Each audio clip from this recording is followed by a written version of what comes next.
we have several things that we want to go into with you if you're willing, and you can always say no, of course, if you're in an area that you don't feel comfortable with. And we looked at some of your writings and podcasts, and we just want to, so just for you to say, we're trying to contrast it a bit. So sometimes in my question I would like emphasize like a difference that might not really be a difference of what you're saying or what we're thinking or what Krishnamurti says, but just in order to create some contrast for discussion. And I think that will just help with bringing out the issue. So it's not that I necessarily always think that it's as black and white as I'm portraying it, but I think for the purpose of the discussion, I think it often helps to put things more separate. But I mean, as the first thing that I would like to ask you, so I have a 7-year-old son, and I think you also have a very young son, and you might be, when a question comes, or when anything he's wondering about something, it's always why, and if you answer it, it's another why, and I read some of your works, and it seemed, hey, you work about, there's something about economics, there's something about society, there's something about the coronavirus and society. And I was wondering if you would follow the trail upwards of all the whys that you would put down. Where would Charles end? What is your overall encompassing thing that drives you to think and talk about all this? Yeah. This sequence of whys, it gives you certain information, but it doesn't satisfy the underlying need, the underlying wondering that drives the question to begin with. Yeah.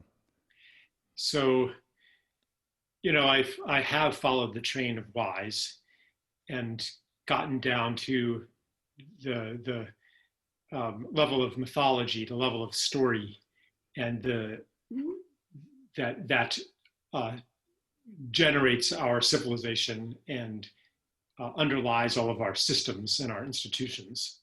The story of separation, I call it. But that kind of fundamentalism is only, it's a limited way to look at things. And that whole mindset of why, it doesn't, as I said, it doesn't satisfy the driving need, which is to understand. Maybe another question is who. Or what, or how.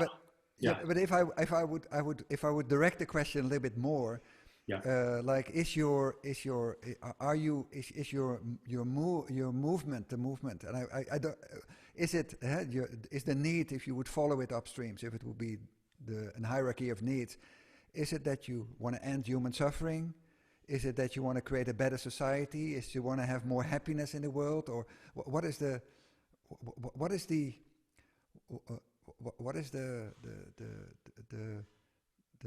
like, if I ask if you would be very Christian, maybe you are, you would say, well, it's to serve the Lord or something like that. That would be a statement. Right. But so what is the highest in that?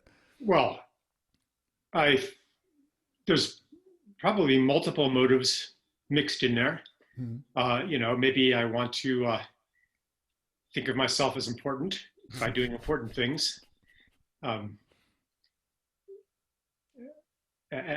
meet the need, the wound of self-rejection that is so universal in this civilization. But I think that outside of all of those ego motivations, there is the universal human desire to contribute to life and beauty, and to make a gift of one's life, just as one's life has been given to us. And the particular way that expresses for me is in the work that I do. At least to some extent, like that striving, which is actually not only the striving of all human beings, but it's the striving of all life. All life has been created to serve life itself, and the unfolding beauty and complexity of the cosmos. And I guess the particular perspective that I've been given through my life circumstances and through my own particular set of gifts has shown me ways in which life is not thriving and beauty is not unfolding that I can name and offer a remedy for, so that life returns in its fullness to this planet, and so that our civilization is again oriented toward beauty, toward life. So. Okay, that's I like that. That's great to hear that. Yeah. So then, and I'm just following a flow, right, that I have, and we can always divert from it. So feel free to, and Gianni also, right, if you want to jump in, feel free. So so if I summarize it as somehow, that there's the unfoldment of life, or being in service of life, right? Somehow that there's some kind of order, I guess that you somehow say wants to manifest. Is that what you're saying? Like life opening up to its fullest. Now, yeah.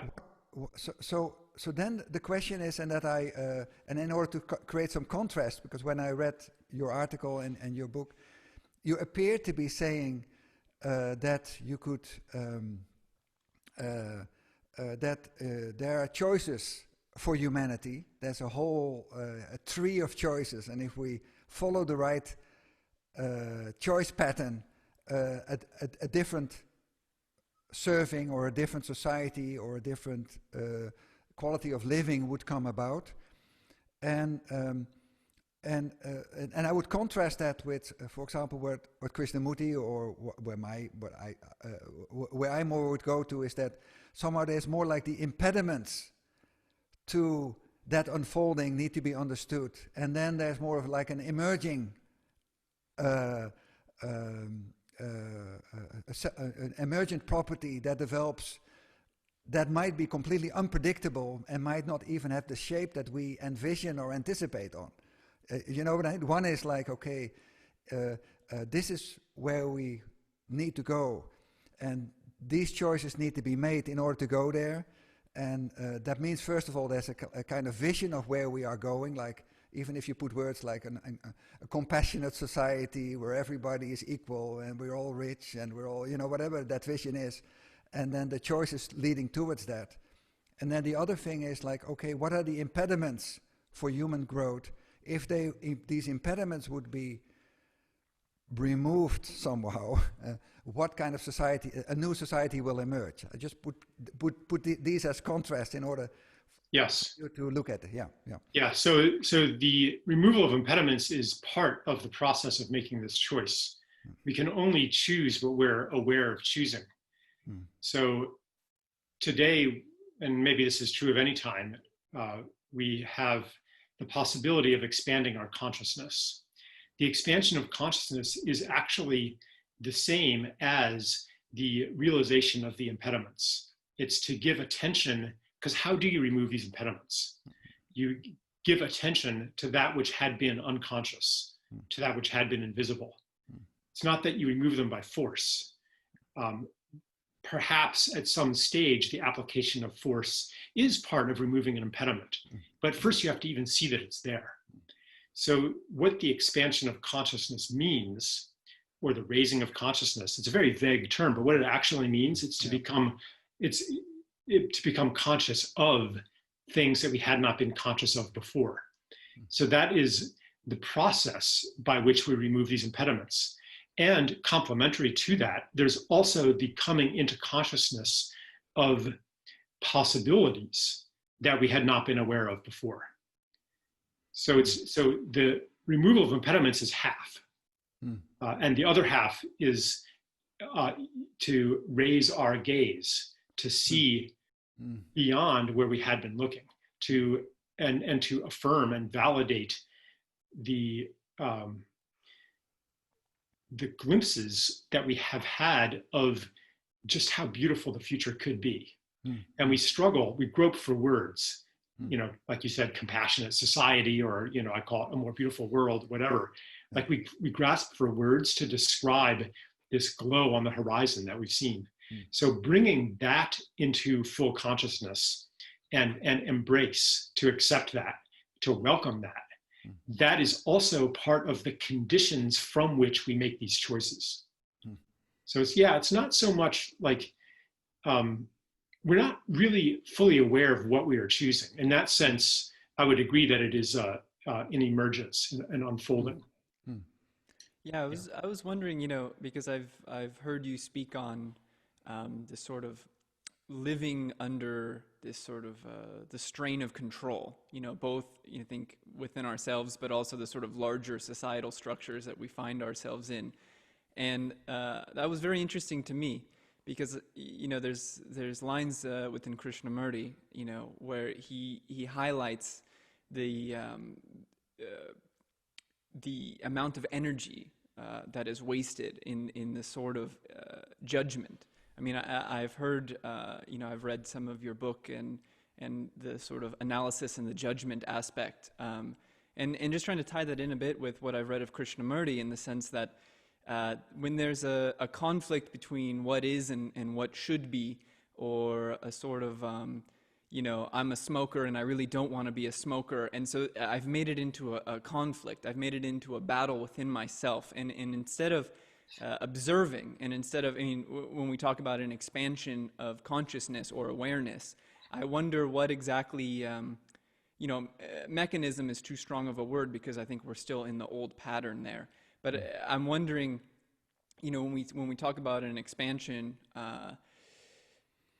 you said it, how, and we always seek the how, and so I wonder if there's something in this exploration or there's something in this expansion that really begins with observation. And I think it's very difficult for us to merely observe, because as soon as something sort of pops up for me, I feel the impulse to condemn it or to sort of congratulate myself for it. And so I was just wondering, in the context of this discussion, in this context of emergent sort of properties, when we're talking about the expansion of awareness, where is the role of sort of control or judgment or analysis in these things? Because certainly we don't want to toss, the baby out with the bathwater, but certainly we can see the sort of amount of energy that can be sort of wasted in this process. Yes. So the response of condemnation, or would be the opposite of condemnation, approval.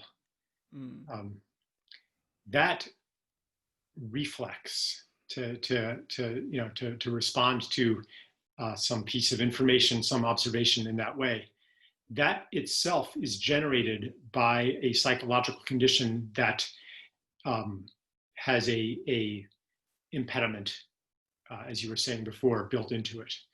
It's coming, or another way to put it is that it's the playing out of psychological forces that are generated by a wound.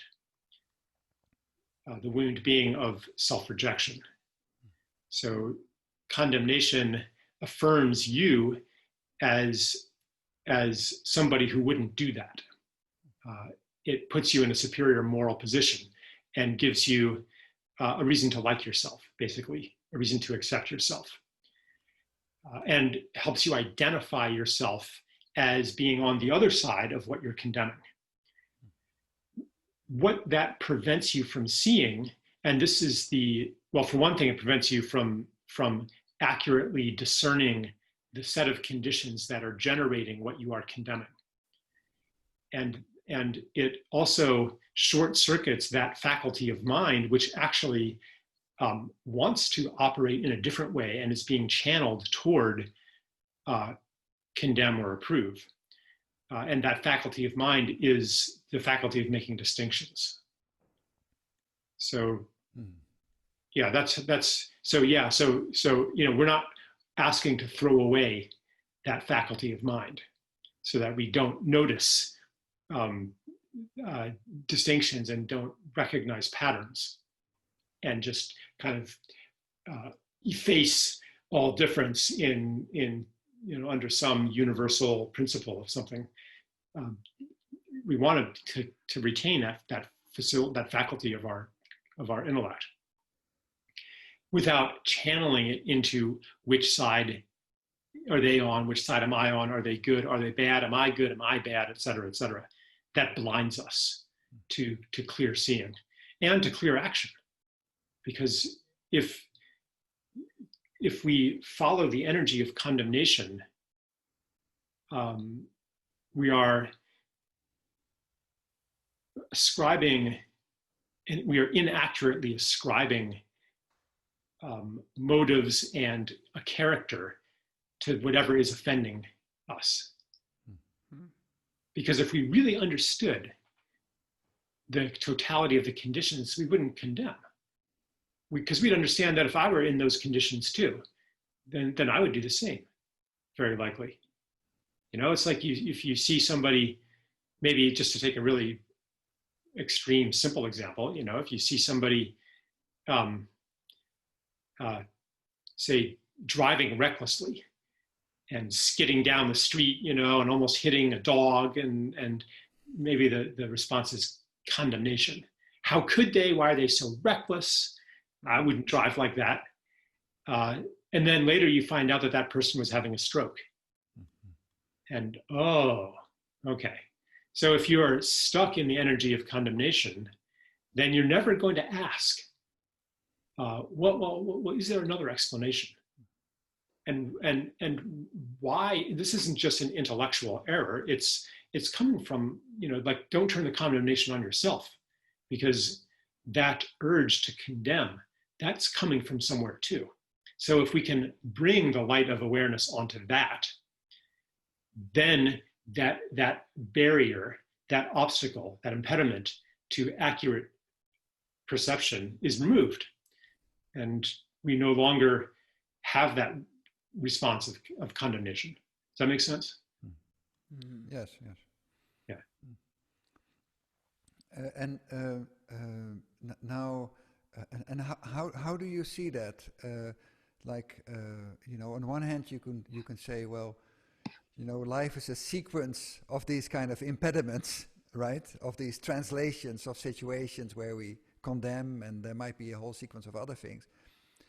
But how does how do you see that? Do you see like a sequential removal of each of these impediments towards full seeing something, or is there a kind of sensitivity developing in all directions? So is it a gradual, or so how do you what is your vision of that? What is your understanding of that? Is it a gradual process where you eliminate one by one your different prejudice or your particular habitual responses? And yeah, I mean, this, you know, gets very mysterious, but they also, the impediments and the state of being that they constitute has a mind of its own as well. And it, you know, I mean, these impediments served a purpose. You could also look at them as habits. They came to you through whatever biographical circumstance for a reason, and they served their purpose, and they created a self in which you could grow.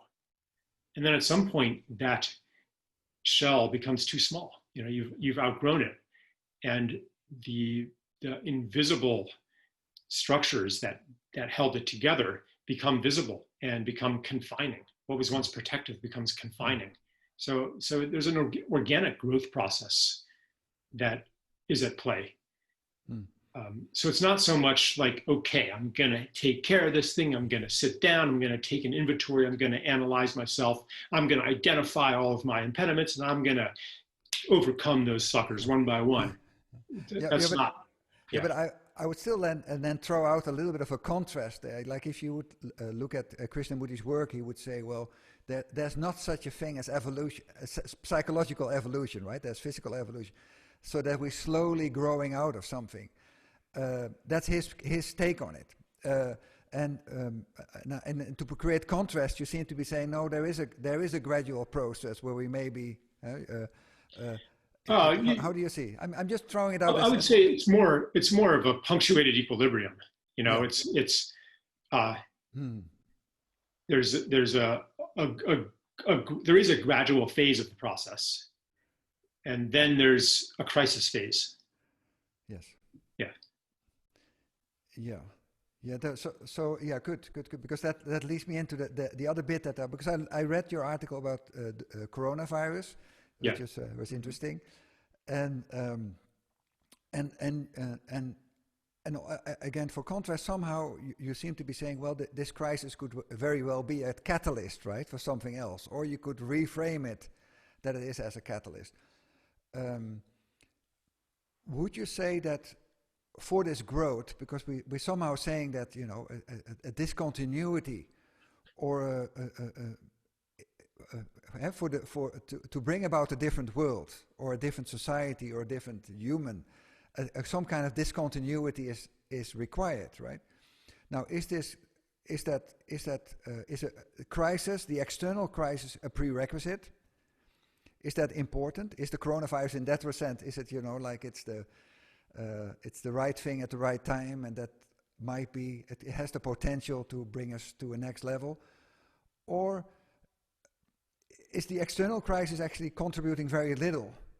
I mean, maybe more like an internal crisis, like where you as an individual come to your limits of your being, where you have been judgmental, you have been condemning yourself, you have been depressed, and suddenly you realize that's your own role in doing all that. So Yeah, I understand. how do you see that? Yeah. Okay, so imagine, like, on the personal level, that you're really dissatisfied with your life, and things are slowly getting more and more intolerable, and your marriage is stressful, your job is stressful, you're barely holding it together, and then you get sick, and everything falls apart. Is that because you got sick? No, because if you had a strong marriage and a satisfying career, you get sick, no problem, I get better again. You face any challenge and you have the resiliency to overcome that challenge. In fact, maybe you got sick because of all of the stress. So it's a very shallow understanding to blame the ensuing breakdown of your life on having gotten sick. So this is exactly what's happening with coronavirus. It's showing us how fragile our society is. Fragile both in terms of our, you know, healthcare system and our political system, but also fragile in terms of our paradigms, where we are in so much fear that we just have no resiliency to any, like, especially I'm talking about my country, but maybe the West in general. Like, we're just terrified of any little thing and go into this hysterical over response and basically shut down our institutions and everything good, because we've come to put safety and risk minimization as such a high priority. So this is like, if it weren't coronavirus, it would be something else. And we've seen it almost happen already with the war on terror, for example. It's always some form of security. Oh my God, we're not safe anymore. How do we make ourselves safe? It's a very psychologically weak population that is concerned with safety above all else. And it's also a symptom of the dissolving, the disintegration of sense and meaning in the world. Because when does it become most important to stay safe? It's when there's nothing else even more important than that. Because all the time, if you really believe in something, you'll risk your life to accomplish that thing. But if you're in a situation where there's really nothing to believe in, you don't really care about anything, all that's left to care about is yourself. So on a broader level, I'm not saying that people are being selfish, but on a collective level, we have nothing else that we're really aspiring to as a people. So the coronavirus and our response to it, it's really our response to it that is disabling and disintegrating normal. it's showing us how susceptible we were. Hmm. Yeah, but I still, it still for me begs the question, like, okay, the person who is living under stress gets sick and well, maybe quits his job and finds another pathway, right? But that would be like the scenario or the situation where you would say, well, you know, a wrong job choice, or your relationship is bad because you had the wrong partner, or you know, there's just a set of wrong things that you've done. Wrong Maybe choices. they were right. Maybe they were right at the beginning, and you grew out of them. Yeah, no, but what I'm trying to bring out is, but is there an underlying, like, an underlying, more encompassing problem that is becoming stressful, not your relationships, how you live, your habits, is feeding into, or is coming out of, the whole mechanism of being overly concerned with oneself, of being only concerned with oneself, the whole nature of oneself is. And I would say, if there's an underlying, if there's an underlying issue like that, if there's an underlying struggle that would, whatever situation I throw you in, that's what that will develop. How would you become sensitive to that? Will the crisis help you to be sensitive to that? You know, like, okay, let me put it this way. On a global scale, you have the issue of nationalism, and nationalism leads to war. Or you have the feeling of you versus them, which will lead to war inevitably. Or you have your tribe versus my tribe. Now, you can solve so the particular crisis, a particular war can solve, you know, come to a new equilibrium. But the underlying mechanisms of identification with that is not being resolved. So I'm trying to say is, okay, a particular crisis will bring this, amplifies the issue, but the underlying mechanism is even there when the crisis is not there, right? As you point out with the coronavirus. Now, how does that sensitivity or that change come about in the human race? Because it's no longer an American problem or a Chinese problem or a European problem. It seems to be really a universal problem, right? How does that come about? You think? So you're basically asking, Yeah. okay, so for example, I've been saying that, so you're basically saying, well, what's going to stop us from, you know, becoming selfish again? Yeah. Right? When these problems are caused by selfishness. The nature of so basically the nature of the crisis that is generated from a given state of being, that is its metamorphic crisis. It's the crisis that resolves the tension.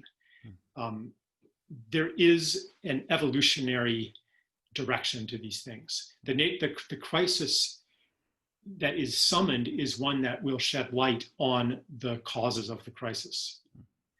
Mm-hmm. It's possible for us to avoid that, and then you'll repeat that crisis. And that's what history has shown us, right? Or yes. Not? Or not? That's what history has shown us. And with each crisis, though, we also have the opportunity to turn our attention to the deeper causes of it. So nationalism, like, what is the cause of nationalism?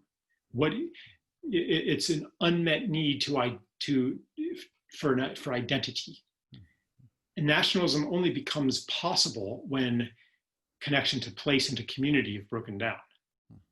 So if we try to suppress nationalism, but we don't also meet the need for connection to place, to nature, to community, then we'll get more nationalism, or we'll get something else that essentially serves the function of nationalism and causes all of the same damage that nationalism causes. And the wars that are generated, ironically enough, they even soldiers in a war, they have the experience of really needing each other. It's the camaraderie of the soldier, you know, the comradeship. So the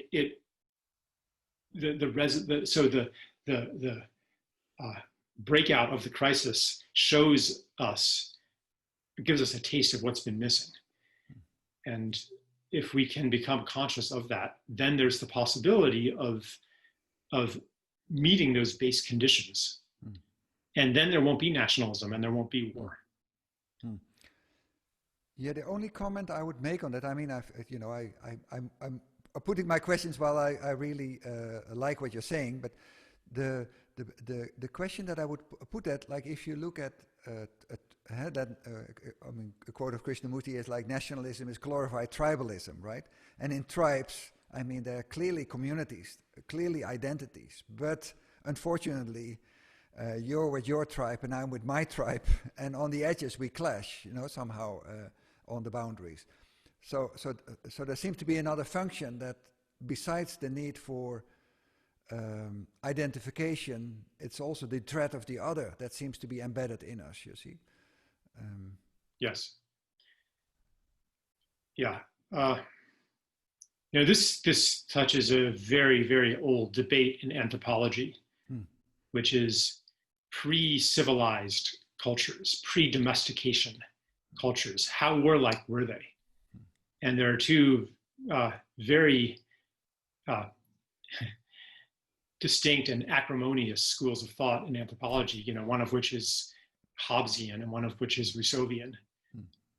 I personally sympathize with the Rousseauvian point of view, and the researchers who say, yeah, actually war was very rare and highly ritualized in pre-civilizational cultures. And then there are those like Jared Diamond, you know, who think that it was a war of each against all, you know, violent struggle to survive. And that thanks to modern reason and rule of law and Western values, et cetera, that we finally become a little bit nicer to each other. So I tend to, you know, on the former view. And from that perspective, I would say that what we think of as tribalism is kind of the back projection of the state of our own society, which is very much geared toward war on nature, seeing our progress as being a matter of increasing dominance over the other than human realm, and war on each other, which is baked into economics. Market participants are fundamentally antagonistic. I'm seeking to get the best deal, you're seeking to get the best deal. And we fight it out, we negotiate, and there's laws that provide limits to the means that we're allowed to use to seek advantage. But fundamentally, we're still, you know, as ruthless as necessary to seek that advantage. So that's the state of our modern society that is built on a story of separation, the story that what happens to you does not necessarily have to affect me if I can continue to dominate you.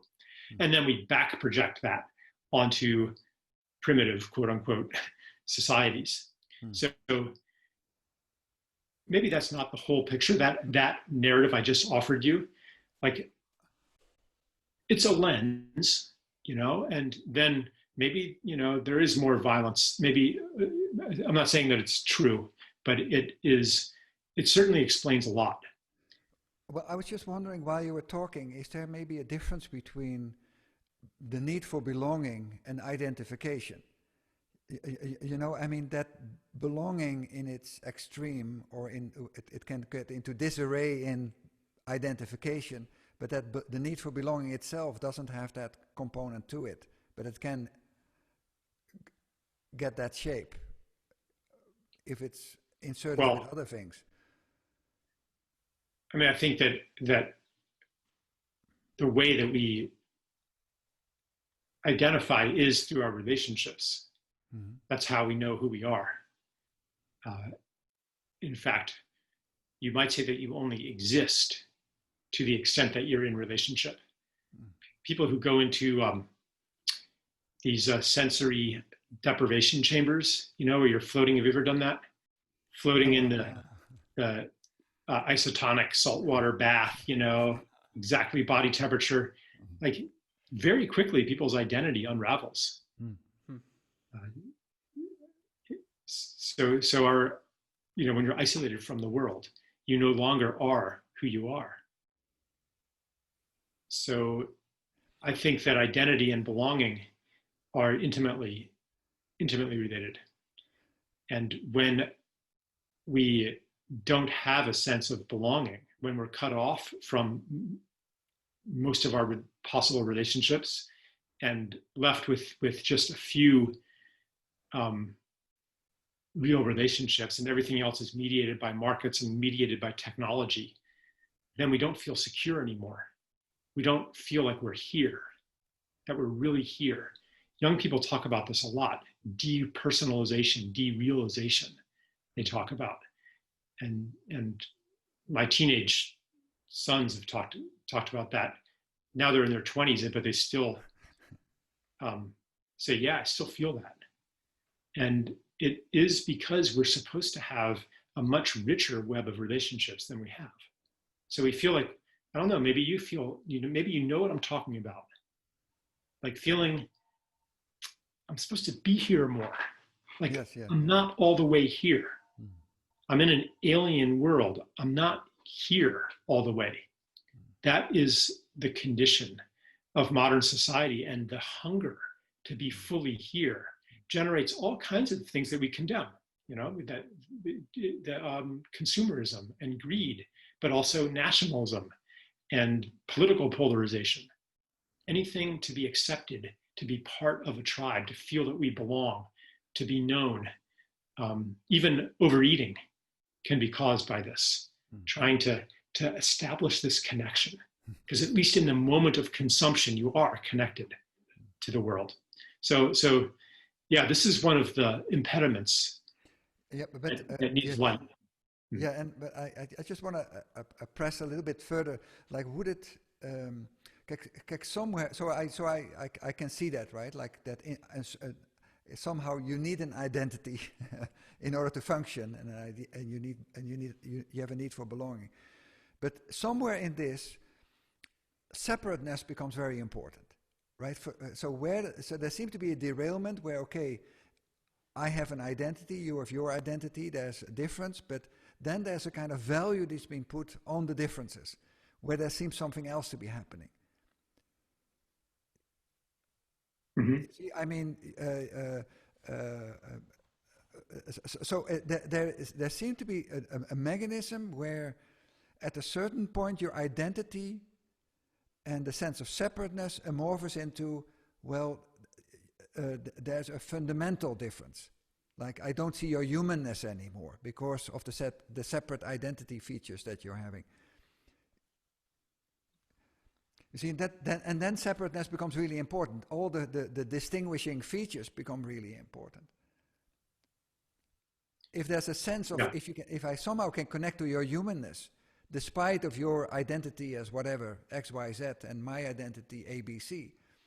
But if I lose connection with your humanness, then those differences become suddenly really important. Yes. So I'm not really sure exactly what you're asking.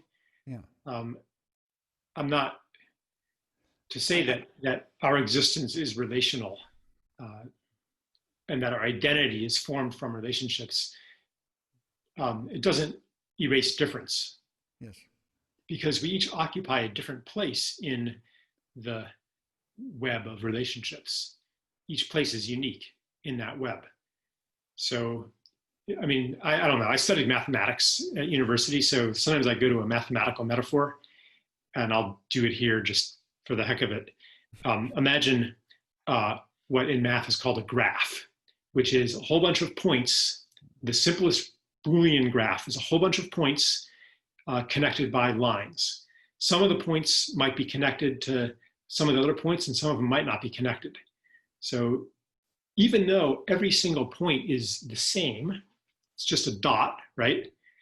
Each one is connected to some of them are connected to maybe hundreds of others, some are connected to just a few, some are part of rectangles, some are part of triangles, some of them are part of, hexagons or octagons of points. Some are part of circles within circles of, like, each one of them has a unique experience of relationship, a unique experience of being in the world. So it's not really illuminating to say, it drives you onto the shoals of paradox to ask, well, are they unique or are they different? Is it all one or is it many? These questions have a stowaway, which is the assumption, the assumptions of separation, the assumptions that existence is possible to conceive of independent of relationship. If you just have one point, it doesn't even exist in that graph. Yeah, I maybe where I'm trying to head is that somewhere in this, like even in the analogy that you give, like I see as a human, okay, I'm a point on that graph. I might not be related to you, but I know you're also a point on that graph, connect with your own connections, where that means a shared humanity. And where does it, somewhere along the line, it seems to be going into, well, you're really an octagon and I'm a square. And that's so different that I go to war with you, somehow that seems to be the actual thing that's happening. Yeah. When I read some ethnography one time where he described what happens when two of these hunter-gatherers meet up and they don't know each other,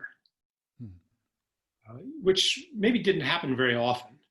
But you had hunter-gatherer bands, and then you had maybe a tribe where the bands would come together, and then sometimes there would be special occasions where your tribe would interact with another tribe and exchange maybe marriage partners, or exchange, like do some kind of trade, or like there were relations. And so you meet up with some person, and the first conversation they have, and we still do this today, oh, you're from the Netherlands? Do you know so-and-so? I mean, it's ridiculous, like you're probably not going to know whoever I'm going to name. But that's what they would do. Because they want to place themselves in this constellation of relationships so that they know, I know who you are now. Yeah. And there's so many ways to locate ourselves. In a modern society, we locate ourselves that way, but also in terms of what do you do? Like, what do you ask somebody? Very often it's, what do you do for a living? Where are you in this big, complicated tree of job descriptions, this big organizational chart, like what part do you occupy here? And we also identify each other through our stories, through our narratives that have roles in them, very, very diverse roles, very nuanced. We're not even fully aware of the roles that we hold in our story for others to occupy and to play. If the story has roles of, say, enemy or Russians, in a certain vein, or bad guys or something like that, then hostility is inevitable, unless there's maybe, some peace process where people can learn to identify each other in another way and come into a different kind of relationship besides that is dictated by that story. Ultimately, if we're going to have peace on earth and transcend what Krishnamurti was calling tribalism, we have to be part of a global story that tells us who we are and why we're here, and what your part is, why you are here, and why everybody else is here. And if that story is not, a story of competition among nations or domination of one nation, which is the global good guy, freedom and democracy, the best, the greatest, the awesomest. Where I'm going with this. Yes. Then, and if our global story is something like, we are here, as I said, we are here to first heal and then contribute to the unfolding of life and beauty on Earth, then there's going to be a lot less war, because we'll be serving another God. So is that I mean, maybe Gianni, you want to jump in? Or Well, I was just thinking about it as you were saying that, because I've heard you speak before on, and I think it's very true. I mean, when we examine our own lives about the sort of competitive nature, and the role of envy and jealousy in our system, and maybe even to a degree that we're not always conscious of, and these things are sort of internalized and then played out. And I mean, I wonder how much of a role when we're talking about war against nations or this sort of tribalism. I mean, how much does that really start, in our front yard, so to speak, in the sense of, when, I've heard you speak about this dynamic where if someone else fails, it's my success, and this sort of departure from, excess being a boon for the community in the sense. And so I feel like I see that in our own, front yard, where we see, if somebody else is doing worse than I am, then I feel better and I succeed, and that's how I get ahead. And then we sort of project that forward into, if this country does better than your country, then we, collectively we're doing better, and we can feel better about that. And so I guess I just wonder, in the sense of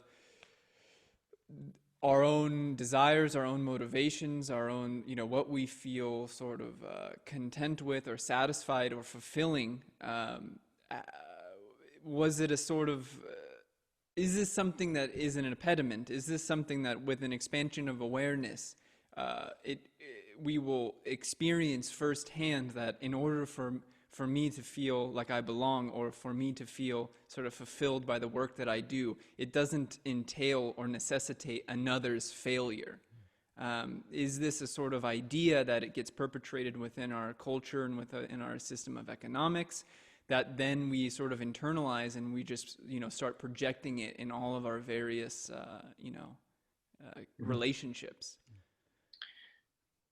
I wouldn't want to discount competition altogether and say that it has no role in human affairs. I think even in a more beautiful world, in a healthy society dedicated to the healing of the planet, there would still be a role for competition. If, for example, it helps clarify your own gifts and what you're good at, and what you're not good at, and what you should be doing, and it helps sharpen your capacities. It's I'm thinking in track and field, for example. Like, how would I know that my best event is the 800 if I didn't, try out for the shot put, and get humiliated? So, the competition, today we live in a system that has a lot more competition than necessary to clarify our gifts. But it also does serve that purpose. In nature, there are circumstances that are highly competitive. For example, when there's a plowed up field or burnt down forest, then you get very competitive weeds that seek to cover as much ground as quickly as possible and spread their roots as quickly as possible. And that competition is serving a purpose to hold down the soil and prevent erosion. And then eventually they give way to the next succession and the next succession, and eventually it becomes a mature ecosystem. And as the ecosystem matures, there's still competition, but the less of a role competition plays, and the more you have complex symbiotic relationships among organisms. So in the phase of rapid growth, maybe it was good to have a competitive society, to fill the domain of technology as quickly as possible, for example. And maybe, it wasn't wrong, despite the enormous suffering that it entailed. But whether or not it was wrong, maybe we no longer need a system that generates artificial competition, unnecessary competition beyond what would be natural to human beings and what would fulfill the role of the sharpening of our gifts. Like, imagine a classroom where the teacher is grading everybody on a curve, and only the top 5% get to graduate. Or, imagine if 95% get killed and only 5% graduate. You're going to have a lot of competition, a lot of suspicion, people working against each other, people trying to sabotage each other. And if you look at that scene, you're going to think that human beings are pretty awful and human nature is terrible. But that isn't, you're only seeing the very small part of human nature that comes out in those circumstances.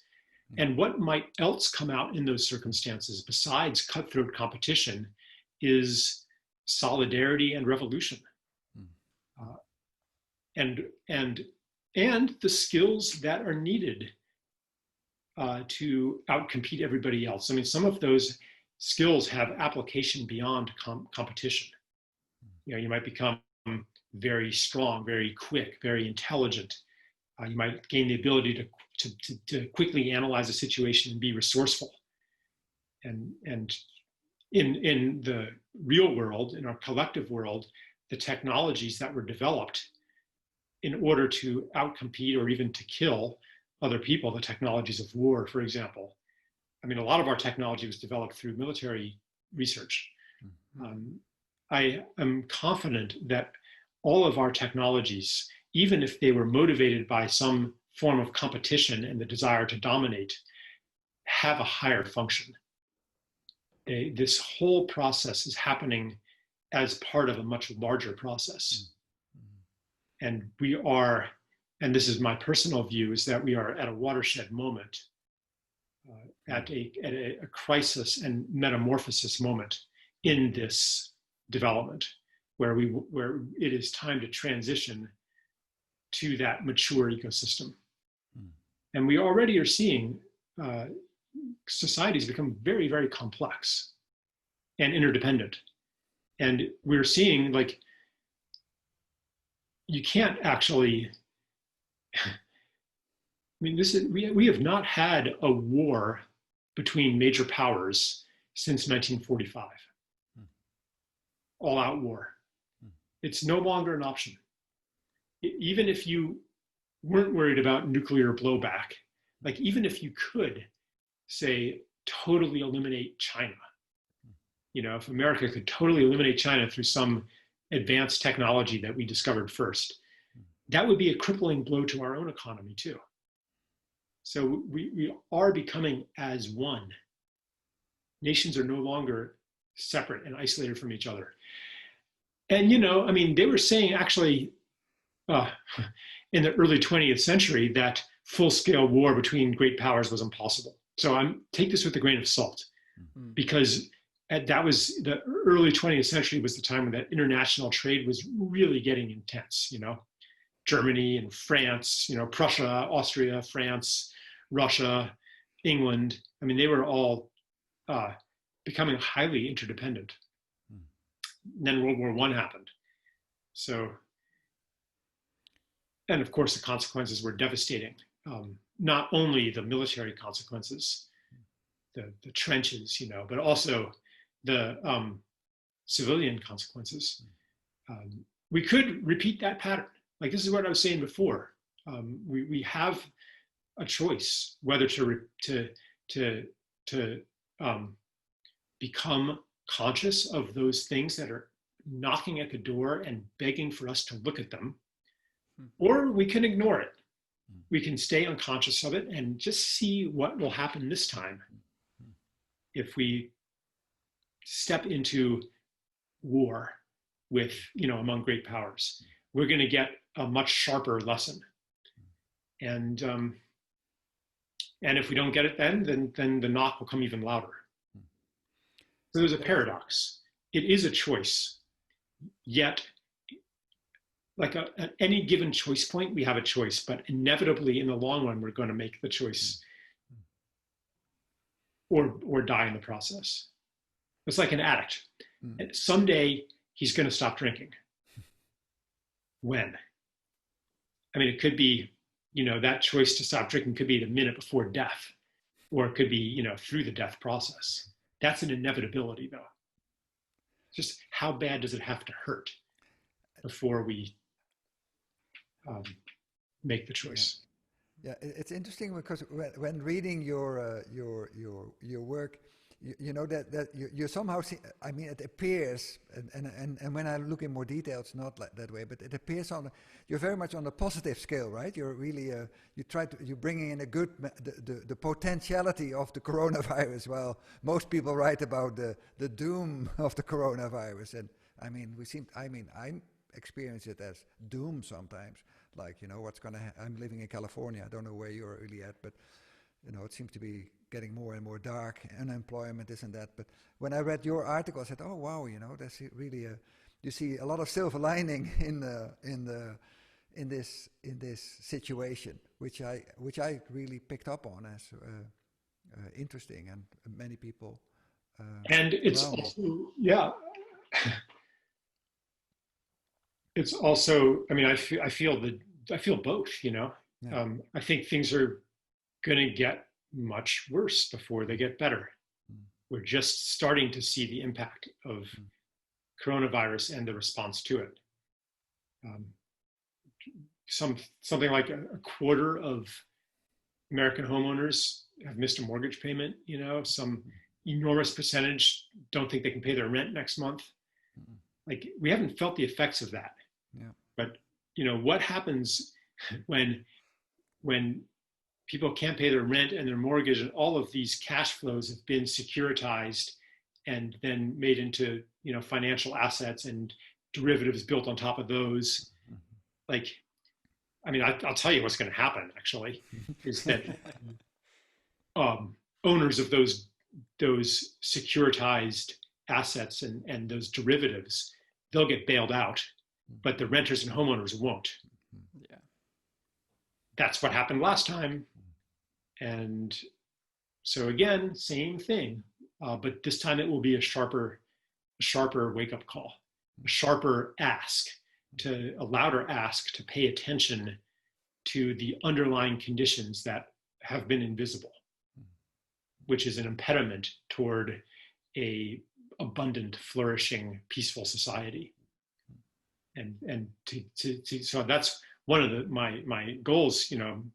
I speak about it on podcasts. I haven't written about it directly in terms of this crisis, but I would like to shine some attention onto what I just said, onto and propose the possibility of a bailout, at the base level, rather than a bailout at the top level. Thank you. I want to respect your time. We've gone for almost an hour now, and just over an hour. I want to thank you for speaking with us. It was very interesting, and I don't know, Gianni, you want to? Yeah, I would just like to thank you as well. It was a really great conversation, and I think all of these topics are extremely relevant right now. And I think I agree with the sentimentality that this is a real moment of reflection, societally, internationally, and individually. So I appreciate you coming on and having to discuss some of these ideas. Yeah, well, thanks. I hope it was helpful. And part of me would just love to go like more deeply into the metaphysical stuff that Krishnamurti talked about. I feel quite a kinship to him, even though I've read very, very little. Yeah. But if we are completely open. If you're at a certain point want to have more of a discussion about the nature of consciousness, and how it relates to the world, that will be really, really interesting. So maybe we can put it at another time when you, because I know you're very busy. You're probably very busy though every day. But whenever you have a moment and you want to do that, we would be really open to that. Yeah. let's get back in touch again, maybe in a few Yes. months or something, and see. Yeah. Yeah. Great. All right. Thanks a lot.